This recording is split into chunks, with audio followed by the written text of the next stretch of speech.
Welcome to the pre-clean room. We have the sticky floor mats. That's mainly to make sure that we get rid of any of the dirt and the dust away from your shoes. We're about to enter a spotless, sealed-off lab. We're working on semiconductor technology, and even the smallest form of dust can actually completely degrade the testing that we're doing. So step one for that is we all need to gown up. So there's booties over here, there's gowns that I'll give you. We have to cover our hair, we need to mask up, and we need to wear a jacket. Inside, there are shiny metal tables of chips, microscopes, and wires. This is where we do all our next generation and advanced technology work, where we're taking what we have today, shrinking the size to the size of my fingernail. This tiny piece of silicon may only be the size of your pinky fingernail, but it could unlock the ability to connect the world. So this has the ability to transmit data rates of up to 25 gigabits per second today, and then eventually keep growing from here. This is going to be so revolutionary. We think that this has the ability to transform multiple industries. This man, in his lab coat, booties, and hairnet, is Mahesh Krishnaswamy. We'll get to a chat with him a bit later on. But in this immaculate room, he's showing us a tiny chip his team has created that they believe will revolutionize internet connectivity. Because the thing is, in 2025, the World Wide Web still isn't really worldwide. 2.6 billion people don't have reliable internet access, nearly a third of the global population. It's either too expensive or too difficult geographically to get a good connection. Can you imagine everything that blocks? From education to work to accessing crucial services, the internet is one of the most powerful keys we have to unlock opportunities and growth. In this episode, you'll hear about 2 moonshot projects pursuing extraordinary routes to achieve that. We'll be asking, what will it take and what would it mean for everyone in the world to have access to fast, cheap connectivity? But before we delve into this powerful little chip, I want to take you back to the place where its story started, because this technology, now smaller than a dime, started its journey in a much, much bigger form. I'm Astro Teller, and welcome to the Moonshot Podcast. In this series, we go behind the scenes at X, Google's Moonshot Factory, to meet the people working to solve some of the world's hardest problems with radical creativity and breakthrough technology. So come on, let's go make some good trouble. Hi, I am the slayer of soulless practicality at X, the Moonshot Factory. This is Nick Coley. He helps make X's moonshots happen. Yeah, like operations is so boring if you want to make it boring, so it's more fun this way. And when you hear what he's been up to, you'll understand why soulless practicality needs to be slayed. If you're going after the biggest, hardest problems and you get caught up in the maniacal stuff, it can really grind you down. And so my job is to help make that stuff not so maniacal as we go chasing our dreams. Before Nick came to X, he had an unusual background. I was an EMT in a hospital. That's how I paid my rent. But my real passion was I was doing wilderness search and rescue in the Southern Sierra, just outside of a town called Fresno. So I used to spend all my days hiking in the woods, looking for lost people. It was like a backpacker's dream. And so I saw an ad in Craigslist, and it was pretty nondescript, asking for someone that had wilderness and aviation experience. This mysterious job advertisement felt like it was speaking directly to him, and he got the job. But when he showed up the next week, he was in for a big surprise. I remember Monday afternoon getting a sit down with somebody on the team, and they said, okay, we're looking at a mission to see if we can connect people that are unconnected, not with cell towers, not with satellites, but with balloons. Yeah, you heard that right, balloons. Of course, the questions just start piling up. And when Nick was shown the first prototype, those questions just kept coming. It was a little beer cooler looking device where they said, we're working on seeing if we can connect with a balloon, this device, to something on the ground. And that balloon could talk to another balloon and another balloon. And then that will help us aid connectivity all over the world. So sending a balloon up into the sky and dangling a box with a special Wi-Fi antenna below it that could connect with a cell phone user on the ground. I mean, it was a really wild idea with the potential for massive impact. Basically, the vision was to build a mesh network of cell towers in the sky. Each of the cell towers would hang underneath a balloon up in the stratosphere, talking to each other to spread connectivity and bathing the Earth in a 5G signal for the end users to connect to the internet no matter how rural they were. That already sounds hard, and remember, the stratosphere is really high up in the sky. It's like 60,000 feet or higher. So above where airlines fly and in the stratosphere, there's a band of air that is above the jet stream where there's these really monstrous winds that go really, really fast. As you rise above those in the stratosphere, you get into this lull of winds where things start moving a lot slower.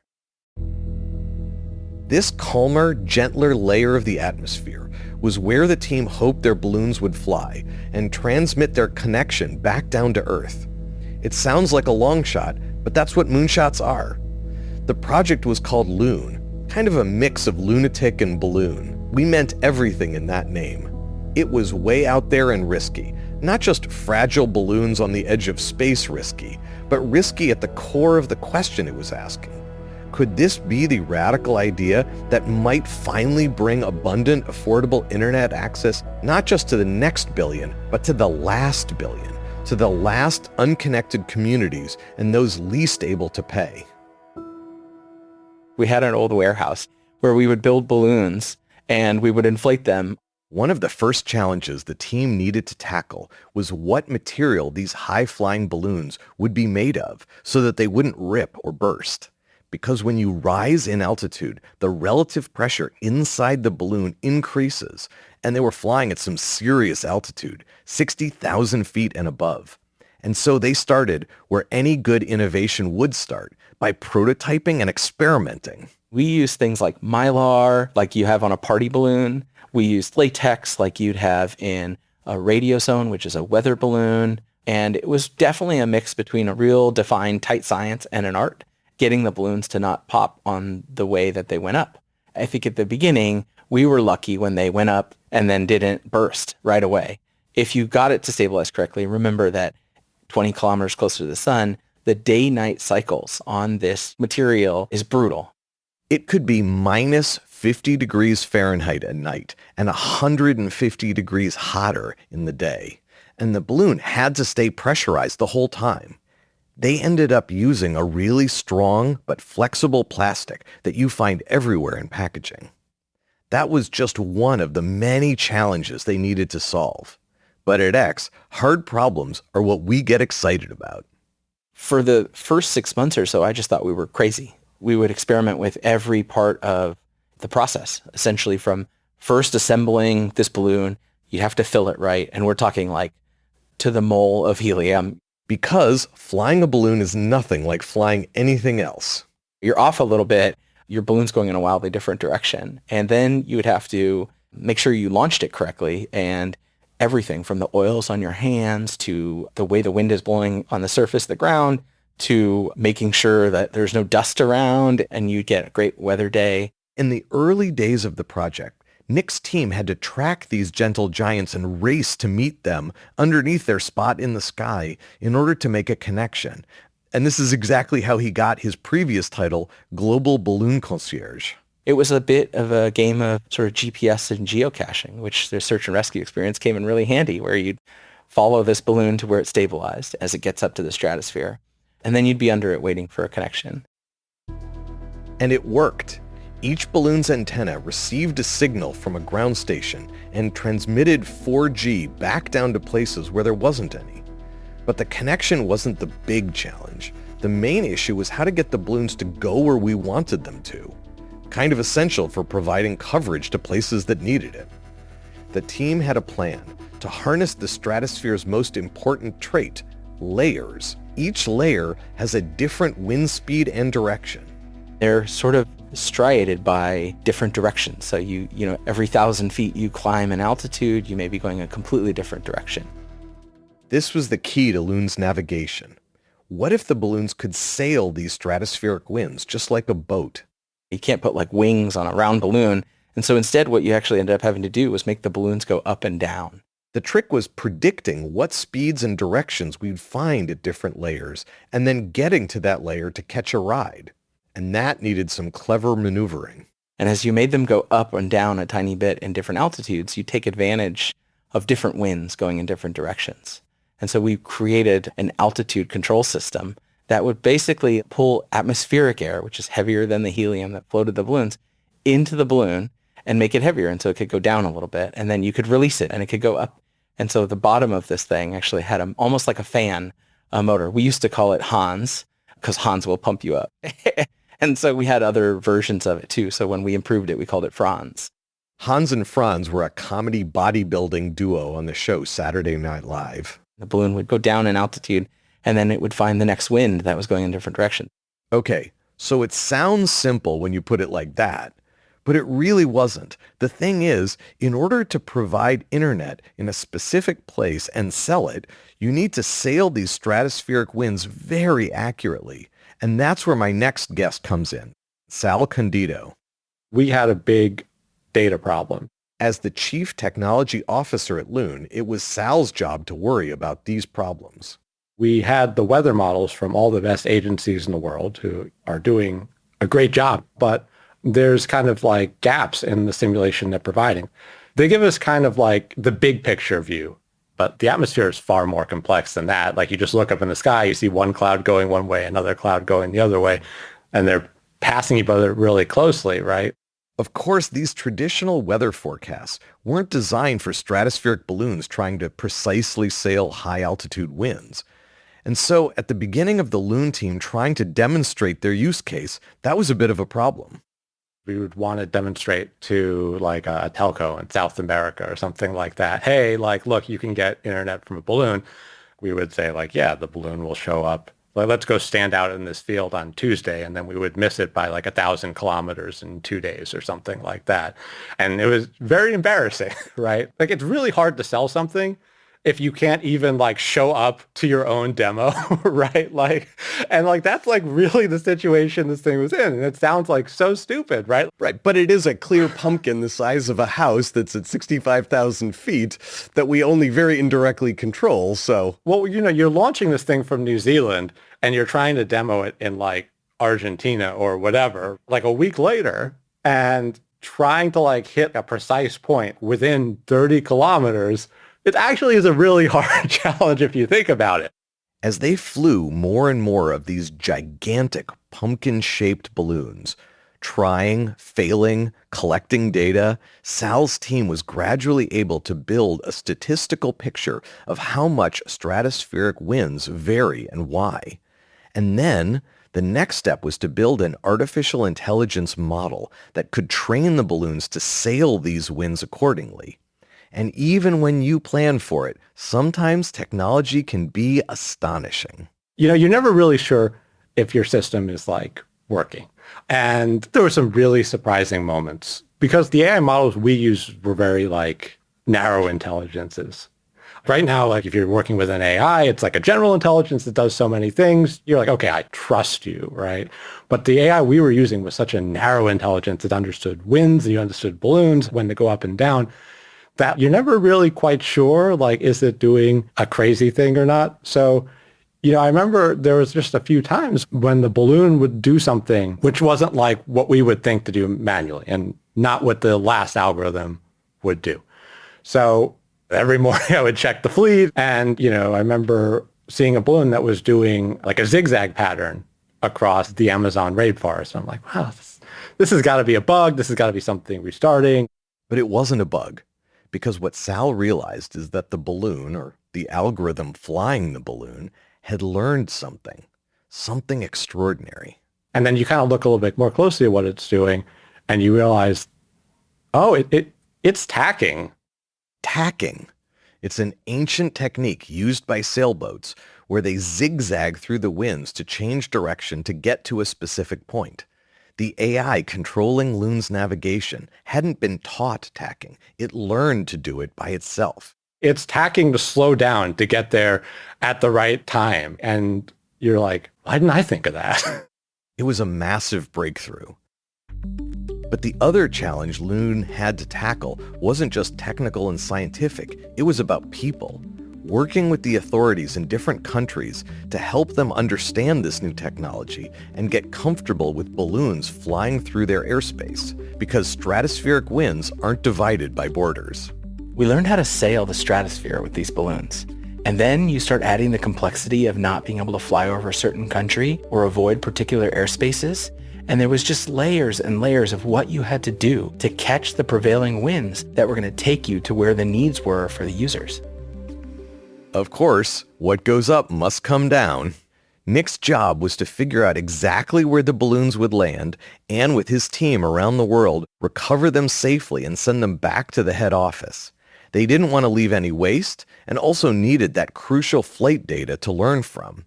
As they got better at sailing the winds, they also got better at knowing exactly where the balloons would make their landing. We started knowing we were getting good because we could almost be at the doorstep of the person's farm we were going to land on before the balloon lands. So it's like you're Farmer John and I'm over here saying, in about 10 minutes, there's going to be a balloon landing in your cornfield over there. And so kind of go make nice and make friends and explain it. And they'd obviously have tons of questions. And then right on cue, you start seeing this sort of gentle jellyfish gracefully floating down from the sky. But imagine if you've never seen one of these things before. Despite careful communication from the team, occasionally the balloon landings would cause some understandable alarm. We would get all the prior approvals, yet still, when you get into someone's small town and you have this device falling from the sky, a lot of people just don't know what to think. They perceive it as this huge threat. And I remember once distinctly, we had a recovery team that was pre-positioned in this place, and the local police got there before we did. And they called the number, and we told them, here's the contact of our team, and they're just a few minutes away. And they were so perplexed that they took the balloon system and they put it in their truck and they took it to jail.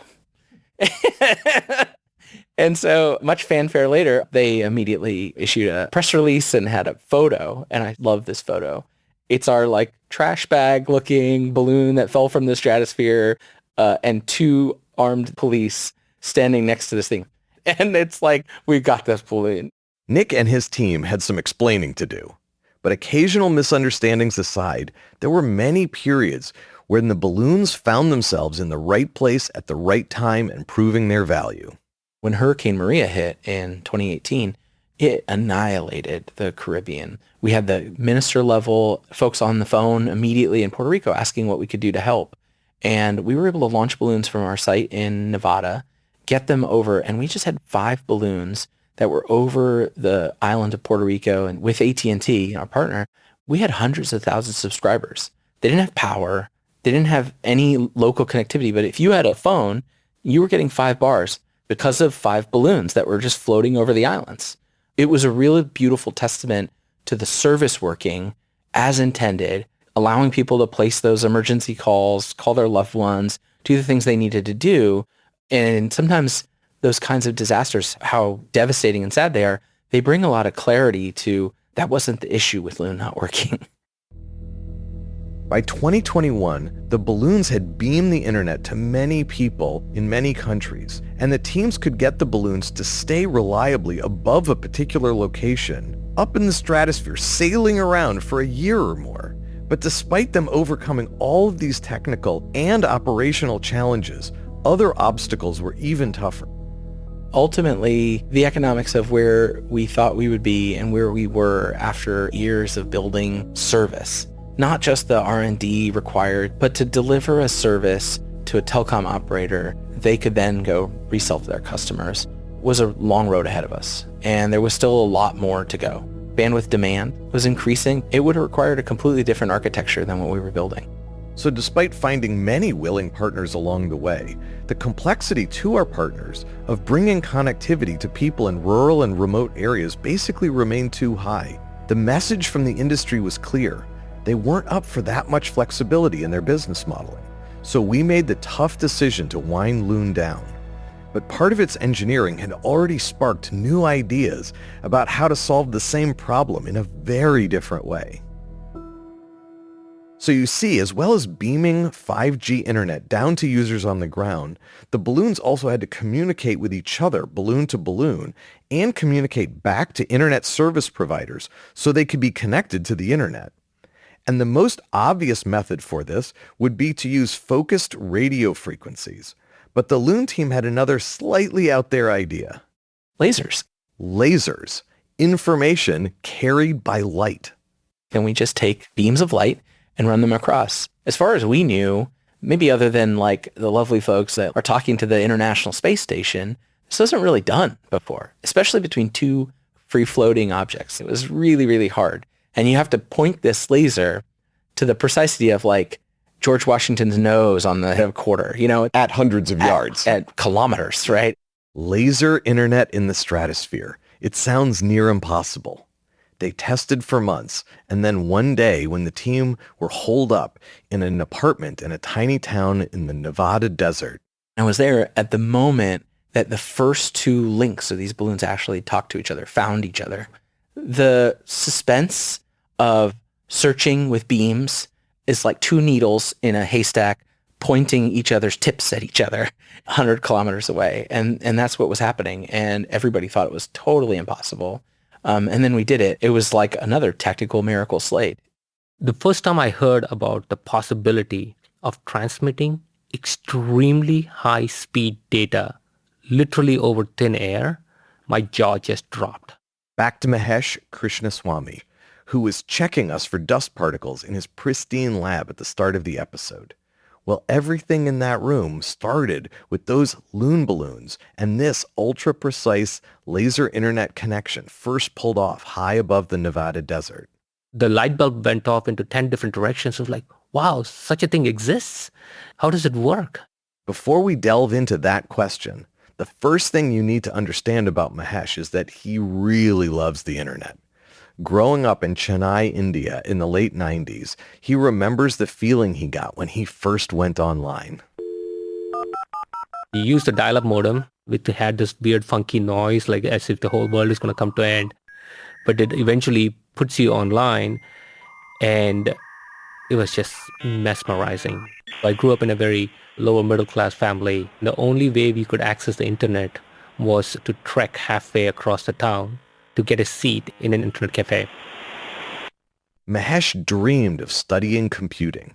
From his seat in the internet cafe, he scoured the online pages of American universities and applied for a place. He got accepted. I was so over the moon. I had worked my entire life, did all the research, and finally, I'm 2 weeks away from coming to the United States and catching the flight for the very first time in my life. So I was overly excited. The next step was a visa, so he traveled to the capital, Delhi, to queue up at 4 a.m. By the evening, he had it stamped in his hand. And then I took a bus and another bus and then eventually an overnight train, came back home to tell my parents, look, I got it. I'm going. Oh, like, great. Show me the visa. Like, let's see it. Somewhere in all of this excitement, I had lost my passport. And I was completely devastated. Getting a new passport in India was a lengthy process. The passport office said it would investigate for 6 to 8 months and only then issue a new one with another 6-month wait. I didn't have that time. I had a university to join. So I basically did what I could do best, which is like show up at the passport office every single morning before the main guy arrives. And I basically told him, like, I lost the passport right in front of your office. So do all the search that you need to do for 6 months, but you're not going to find anything else. Eventually, after like seeing me for almost a week to 10 days, he just got frustrated with seeing my face, or maybe he took pity on me. But he basically pulled me inside and then he gave me the brand new passport. With the visa? No, I had to go back and get this time I was more careful. Eventually, Mahesh went to graduate school in Michigan, where he stayed off campus to save a bit of money. And he wasn't alone. Many of his fellow students were similarly hard up. But his days in the internet cafe gave him an idea. I ended up pooling in money with my roommates, buying a computer, and then making it accessible to all the other off-campus students who were there. So they would just come over to my place. And in return for using my computer, they would give me pizza, beer. Mahesh was hooked. He started teaching computing to pay his way through school. Fast forward quite a few years, and he wound up working here at Loon, where he heard about this idea of sending internet data through the air using light. When I first heard about the mechanism to communicate using light or photons was mind-blowing. Let's unpack how it works. Cell phone signals like 5G come from radio waves, which have a much longer wavelength than light waves. They have lower frequencies, but they have a unique advantage of penetrating through walls and penetrating through buildings. But it also has its own disadvantage. You're spraying that energy all around, and as a result, you're not going to be able to get the higher levels of speed that you would want. Light waves have a much shorter wavelength, which means they're higher frequency and can carry a lot more data per second. Let's say we are communicating and we are having this conversation. I could talk at a very leisurely pace and you'll be able to understand. But I can also talk very fast and you'll still be able to understand. So it's just the way in which and the rate at which you're transmitting. The frequency of radio waves can be increased. That's how we've gone from 2G to 5G. But there's a limit. The electrons in radio waves can only be wiggled faster and faster up and down to a certain point. Whereas in light waves, the photons can wiggle up and down a lot faster. Incredibly fast. I would say it's almost 100 times faster. The slowest you can wiggle photons is 100 times faster than the fastest you can wiggle electrons. That is correct, yes. And that is mind-boggling. Really, that's how fiber optic internet works. The photons rapidly wiggle while moving down a glass cable to bring you high-speed internet connectivity. But what the Loon team had managed that day in the Nevada desert was to do this without the glass cable, in the air, sending the photons via a laser beam from one balloon to the other. It's almost like you have fiber optics, but in the sky. These balloons are up in the stratosphere, 20 kilometers, bobbing and weaving. They're up and down. And so there's a lot of mechanism that has to go in order to make sure that they're perfectly aligned. But I had this almost dumb idea at that time. I thought, what if there is a way by which you can actually not worry about having this very precise pointing between two balloons bobbing and weaving, but you literally attach it to the side of a building and communicate it on the ground? Now, communication by light waves had been done before, but only up in space. Conventional wisdom at the time said it wouldn't work down here. All sorts of things could get in the way. If you put something that blocks the beam, you're not going to be able to transmit because this requires line of sight technology. You're trying to basically take a laser pointer and shoot it over a size of a quarter, a small coin. And not only just a coin, you're just trying to point it at the nose of the person on the coin. It needs to be so precise. And nearer to Earth, there are so many potential obstacles, like smoke, rain, or fog. But it had been achieved between two moving balloons in the stratosphere. And there was some magic behind that, the magic of mirrors and AI. We have this sophisticated set of mirrors that moves and searches for this light signal, and the moment they'll find it, they lock, and they stay locked. Mahesh had a vision. Use these laser beams to send high-speed internet near the ground. The project today is called Taara. The team created a traffic light-sized box to house the laser that could be mounted on a rooftop or cell tower. One of these Taara light bridges connects to the internet with a fiber optic connection and beams it to another Taara light bridge. One of the first deployments was in Mahesh's home country, India. Up on the cell tower that their Taara light bridge was mounted to, the team ran into an unexpected challenge, or rather, unexpected guests. Monkeys, and not just like one or two. There are like 30, 40, 50 of them, and they're very territorial. So we have to find a window when we can actually access the tower to be able to deploy our links. After we deployed the link and we leave, these monkeys would have a ball. They would sway and they'd move the tower, they'd jump from one side to the other side. And every time these monkeys go mess around, they change the orientation of the signal because they'll put them out of sync. We said, like, oh, how do we deal with this?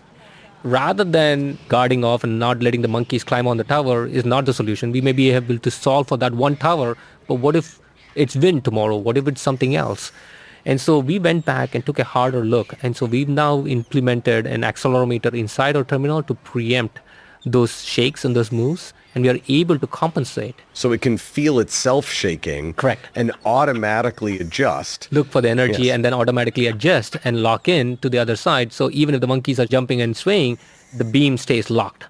The accelerometer measures vibrations, and algorithms respond to compensate. They can also detect if a bird flies through the beam, and by the way, nothing happens to the bird. And the data is just retransmitted, so it still gets to the other side. It was time to test Taara more widely in the world. We partnered with one of the pioneers of mobile telecoms in Africa, who'd also been working with the Loon balloons. I'm Strive Masiwa. I'm an entrepreneur from Africa. I build digital infrastructure, mobile infrastructure. Strive's underselling himself. He started in the 1990s by building the first mobile telecom company in Zimbabwe and has since been responsible for bringing connectivity to many millions across Africa and beyond. With his company, Strive gave the Taara team a challenge: create a connection over one of the largest rivers in the world, the mighty Congo.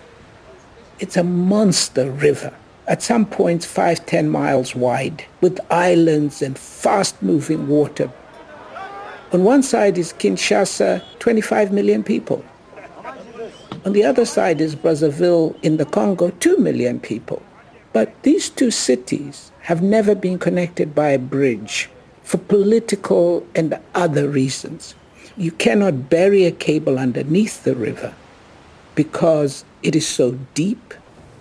You can't lay the cable on the floor of the river because it is so fast moving and is carrying huge logs and trees. So it would rip a cable away. So what's the solution? Well, they have a fiber running all the way to the Atlantic Ocean, 2,000 miles away, and then round through the Atlantic Ocean and the other side. Most of the service was by satellite. Okay, so you think that sounds like a tough place to connect to? Just wait, there's more. Kinshasa sits in the world's second largest rainforest. So even when they do have the fiber, it's either washed away by water. If it gets broken, it's 2 weeks to get to the breakage. So this was just the no-no. So your challenge to the Taara team was what? Okay, if it works, let's beam across Kinshasa to Brazzaville. That's the challenge. And your engineer said, yeah, we think this can work. I mean, I remember this setup. What happened? It took them less than half a day. And look, even when we told the authorities of the two countries that we had connected the two, they found it incredible to believe. You have mobile operators. And we went to them and we said, hey guys, you're connected now. And they said, no, if it's radio, like wireless transmission, it can't work here because there's too much rain. We said, no, it's a laser beam. They said, no. So they came to look at it. And then they all said, okay, give us one. We each one need to have our own links. The cost of mobile data in Brazzaville had been 5 times more than in Kinshasa. But after the laser beam zipped across the river, the cost came plummeting down. Compared to the cost and time involved in trenching fiber optic cables, sending internet by laser has some massive advantages. Cities like Lagos, Dar es Salaam, Kinshasa, that are set to be 50 million people. One of the biggest challenges we have is wayleave, the right to dig in the streets and put a fiber in. It takes us months, sometimes years to get that kind of permission. And here's a technology that could eliminate problems. Gone. And correct me if I'm wrong, but sometimes they just throw a fiber from one building to the next because they're sick of waiting. You should see a place like Dar es Salaam. And then we have slums, which are homes to millions of people. Well, there is no way to even dig on the ground. People are so dense next to each other. And suddenly, I remember discussing with the Taara team. I said, if you can give me literally a fiber in the air, just a beam that beams across one building to the other, carrying 10 gig. I mean, I was blown away. I really was. It had the potential to be a game changer. Now, one of the first places the tech was rolled out in Africa was in Nairobi, Kenya, in a lower-income, densely packed community called Pipeline. Mahesh and his team were excited. Really high speed, very affordable internet access. We are talking about hundreds of megabits per second, if not a gigabit per second, at less than $10 a month. And we thought everybody is going to eat it up. But it didn't quite take off the way he thought it would. We saw there was an initial uptick. We had like 30, 40, 50 connections, and then we hit a ceiling. We thought we were charging way too much on install fees, so we removed the install fees. We thought the marketing agencies weren't doing a good enough job, so we fired them, we replaced them. We didn't see a huge uptick. So maybe they don't like the service. They don't like the service. So I thought we failed on this experiment, and we were about to send a team to remove these links. But before we went there, let's take a look at the data consumption. Now, an average home consumes, say, about 100, 150 gigabytes of data. In a month. And these people were consuming 30 times, 40 times each connection. And we were like, whoa, what is going on here? Well, turns out we sent a small crew to go take a closer look. We had a small little device which provides connectivity, but there were like 3 or 4 ports that are open. And so they started plugging in connections and siphoning it off. It was a full circle moment for Mahesh. They were actually reselling that bandwidth, just like I was doing in the dorm room in exchange for pizza. They were doing the same thing, but they were making money off of each connection. So they took a $10 connection and they were making $300, $400 behind the scenes. Great entrepreneurs. Exactly. And then the ISP that we were partnering with decided, oh, we should shut this whole thing down. They are stealing our internet. This is not how it needs to be done. And I'm like, wait a minute. There's something magical happening here. They are building the network as you go. You don't have to run a single wire. You don't have to go advertise door to door. They're doing it for you. So we basically then came up with another version, which is called Taara Share, where we actually made this somewhat legitimized. We gave them an app where they can actually resell this and monetize this. This is a software service to help people be entrepreneurs. Exactly. They get a cut, but now you get a cut every time they resell. Right. We're building in Tanzania, Kenya, Zimbabwe, in Nigeria. Taara is now beaming internet connection in more than a dozen countries. I believe that this is the year. For Strive, connecting the unconnected has been his life's work. Access to the internet is virtually a human right. Imagine a day without access to the internet. Being able to connect on social media, check on your kids' livelihoods. Everything now revolves around connectivity. This is still missing for hundreds of millions of our people in Africa. Yes, we've made progress. We can say, oh yeah, we've got 500 million people that have a smartphone. Well, there's still another 500 million who are not connected at all. And until we achieve that, development remains patchy. Economic transformation remains patchy. As well as finding the technological solution, it's also about making connectivity super fast and super affordable. And the next step for Taara could be a game changer. What is it that makes internet connectivity in Africa expensive? And it was shocking to find it's that last mile. Now we are beginning to really have a tool in our hands that can achieve that. The last mile. He's talking about that final bit of connection from the rooftop light bridge receiving that super fast fiber in the sky laser beam to people sitting at home with their devices, the last few hundred meters.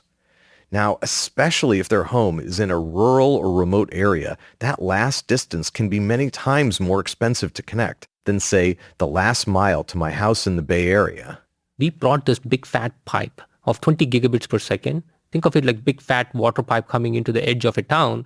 And then we were relying on the local ISPs and the local partners and the telcos to then distribute the last mile. It's like the last kilometer or two of connection that takes this big fat water pipe and then brings it out to their homes and all their on the cell towers. Well, turns out that technology relied still on radio frequencies, or it also relied on fiber optic cable, which is also, we know, very difficult to run to the last mile. So as a result, they resorted to lower frequencies, which limited the amount of bandwidth that they could consume. So people are not really taking the full benefit of this big fat water pipe. So we had this crazy idea. What if we remove that speed break? What if we were to actually make this completely end-to-end using photons?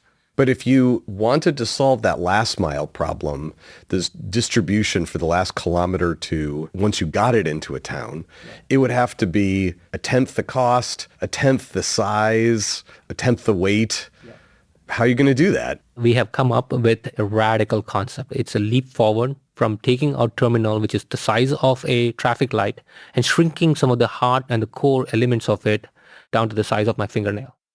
We're back to those tiny little chips being made in that sealed, dust-free lab. It has to be kept super clean so as not to damage the chips that steer and receive light. Taking advantage of semiconductor processes that's already well established, but now applying that same technology to wiggle the photons. And it was a technology called optical phased array, which allows you to dynamically steer the light without having any mechanical parts. While Taara's traffic light-sized units steer the beam of light physically using a system of mirrors, sensors, and hardware, Taara's chip uses what's called solid-state steering. The team has designed an advanced system that electronically steers, tracks, and corrects light with extraordinary precision, all without any moving parts. We have the very first versions of it, and they are communicating, as we speak today, chip to chip at 25 gigabits per second. Now we are able to capture and steer the light more precisely. So that allows us to increase the speed, reduce the cost and the size significantly, and the energy consumption as well. So this could be a huge unlock. You could have the small little devices on everybody's home with no speed breaks anywhere in between. At a fraction of the cost of the terminals, and without the time and challenges of trenching fiber, this could transform that last mile problem. Not only that, but it could be used in medical devices or data centers, many applications we haven't even thought of yet. The possibilities are endless, but for Mahesh, the most meaningful impact of Taara has been closer to home. As much as I am proud of what we have accomplished, we're just getting started. That's the one thing that I always keep telling myself and the team is because this problem is so big and so vast. It's not just one solution. It's going to take a village to get this done. But not only have I been able to provide connectivity to my hometown in Chennai and that area, but also to the villages where I actually spent most of my time. We put some links there too. And it's just one person at a time coming online, being able to harness the power. And that is magical. And who knows, there may be a million more Maheshes out there that we are enabling in the process. Now, Taara recently graduated from X, spinning out to become its own company. It's a huge moment, so I asked Mahesh how he felt right before his team made the leap. As I sit here just before the 1 yard line, is this a once-in-a-lifetime opportunity? How often do you see somebody who has worked on this problem that they're deeply passionate about, spent so much time, and on the cusp of something so groundbreaking that could be completely revolutionizing, and yet you get to take that and this is going to be yours? It's magical. I wouldn't trade this for anything. In 12 years, Nick, Mahesh, Sal, and their teams went from launching many hundreds of balloons into the stratosphere to sailing the winds and beaming internet back down to discovering that they could send ultra-high-speed internet with lasers. And now, from floating balloons the size of a house, we're on the cusp of beaming ultra-fast internet connectivity with a teeny tiny chip. It's been one heck of a journey. Just putting one foot forward. Like, you got to give it the old college try. And the Loon team certainly embodied that spirit. I don't think there was anything you could tell that team that at the end where we'd say, oh, that's impossible. We would say, oh, that's a challenge. How are we going to do it? And then we would start walking towards and iterating on that goal. And sometimes those iterations looked awfully bananas. But if you look back on 8 years of Loon, that first beer cooler looking prototype with the Wi-Fi antenna stuck in it, and you say, how is that going to get to these 5 or 6 balloons over an island of Puerto Rico providing internet to hundreds of thousands of people? You can start seeing the connections back, and it's taking those kinds of first steps. Of course, not all projects succeed. We wouldn't be aiming high enough or doing truly radical innovation if they did. But the key is figuring out how that failure can become compost for your next moonshot. As an entrepreneur, I know that if you're not seeing some failures, then you're not doing good enough. You've got to allow the failure. There's no great entrepreneur who says, I never failed at anything. We had fun with the Loon project. We had one of those balloons on our roof in Kenya. Yeah. And it wasn't that it didn't work, but, it was just ahead of its time. But you learn from these things. And Taara came from Loon. Exactly. So, maybe that's what it takes to get to the right solution, is going through something that was kind of right, mispointed, but it had the seeds in it of Taara. It is always like that. The moment something isn't working, start rummaging around for what is it we can take from here? Because that's where the gems are.